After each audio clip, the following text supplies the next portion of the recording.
Chapter 3. Breakfast was always the same. Oatmeal porridge, which Valancy loathed, toast and tea, and 1 teaspoonful of marmalade. Mrs. Frederick thought 2 teaspoonfuls extravagant, but that did not matter to Valancy, who hated marmalade, too. The chilly, gloomy little dining room was chillier and gloomier than usual. The rain streamed down outside the window. Departed sterlings, in atrocious, gilt frames, wider than the pictures, glowered down from the walls. And yet Cousin Stickles wished Valancy many happy returns of the day. "Sit up straight, Doss," was all her mother said. Valancy sat up straight. She talked to her mother and Cousin Stickles of the things they always talked of.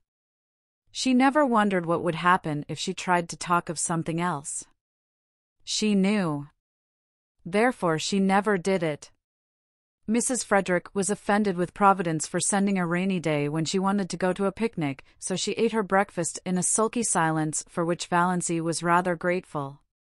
But Christine Stickles whined endlessly on as usual, complaining about everything, the weather, the leak in the pantry, the price of oatmeal and butter. Valancy felt at once she had buttered her toast too lavishly, the epidemic of mumps in Deerwood.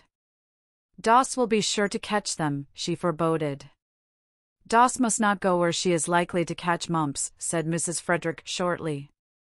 Valancy had never had mumps, or whooping cough, or chicken pox, or measles, or anything she should have had, nothing but horrible colds every winter. Doss winter colds were a sort of tradition in the family. Nothing, it seemed, could prevent her from catching them.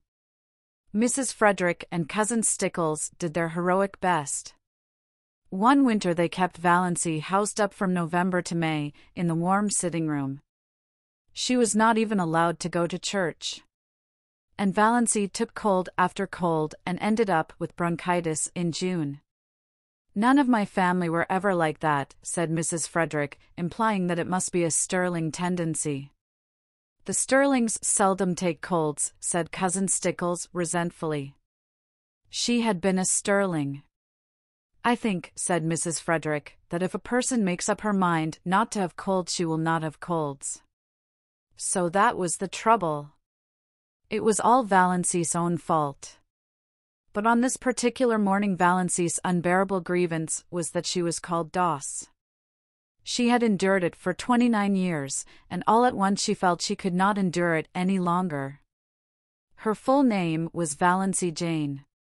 Valancy Jane was rather terrible, but she liked Valancy, with its odd, outland tang.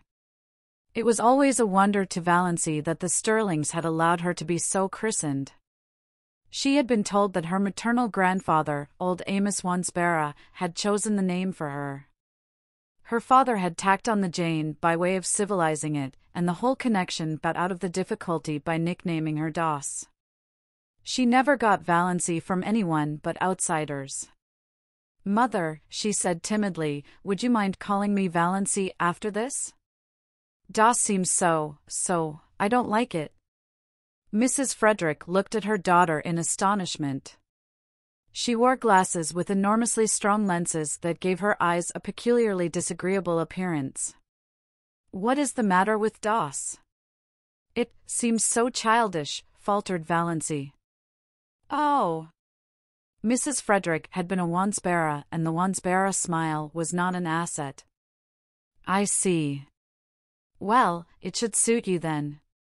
You are childish enough in all conscience, my dear child." "I am 29, said the dear child desperately. "I wouldn't proclaim it from the housetops if I were you, dear," said Mrs. Frederick. 29! I had been married 9 years when I was 29. "I was married at 17, said Cousin Stickles proudly. Valancy looked at them furtively. Mrs. Frederick, except for those terrible glasses and the hooked nose that made her look more like a parrot than a parrot itself could look, was not ill-looking. At 20 she might have been quite pretty. But Cousin Stickles! And yet Christine Stickles had once been desirable in some man's eyes.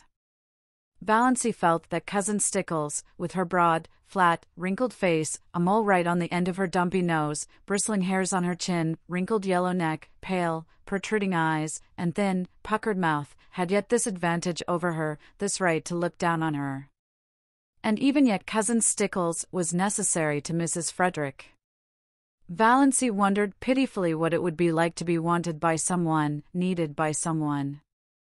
No one in the whole world needed her, or would miss anything from life if she dropped suddenly out of it. She was a disappointment to her mother. No one loved her. She had never so much as had a girlfriend. "I haven't even a gift for friendship," she had once admitted to herself pitifully. "Doss, you haven't eaten your crusts," said Mrs. Frederick rebukingly. It rained all the forenoon without cessation. Valancy pieced a quilt. Valancy hated piecing quilts. And there was no need of it. The house was full of quilts. There were 3 big chests, packed with quilts, in the attic. Mrs. Frederick had begun storing away quilts when Valancy was 17, and she kept on storing them, though it did not seem likely that Valancy would ever need them. But Valancy must be at work, and fancy work materials were too expensive. Idleness was a cardinal sin in the Sterling household. When Valancy had been a child, she had been made to write down every night, in a small, hated, black notebook, all the minutes she had spent in idleness that day. On Sundays, her mother made her tot them up and pray over them. On this particular forenoon of this day of destiny, Valancy spent only 10 minutes in idleness. At least, Mrs. Frederick and Cousin Stickles would have called it idleness. She went to her room to get a better thimble, and she opened Thistle Harvest guiltily at random. "The woods are so human," wrote John Foster, "that to know them one must live with them. An occasional saunter through them, keeping to the well-trodden paths, will never admit us to their intimacy. If we wish to be friends, we must seek them out and win them by frequent, reverent visits at all hours, by morning, by noon, and by night, and at all seasons, in spring, in summer, in autumn, in winter. Otherwise, we can never really know them, and any pretense we may make to the contrary will never impose on them. They have their own effective way of keeping aliens at a distance and shutting their hearts to mere casual sightseers. It is of no use to seek the woods from any motive except sheer love of them. They will find us out at once and hide all their sweet, old-world secrets from us. But if they know we come to them because we love them, they will be very kind to us and give us such treasures of beauty and delight as are not bought or sold in any marketplace. For the woods, when they give it all, give unstintedly and hold nothing back from their true worshippers.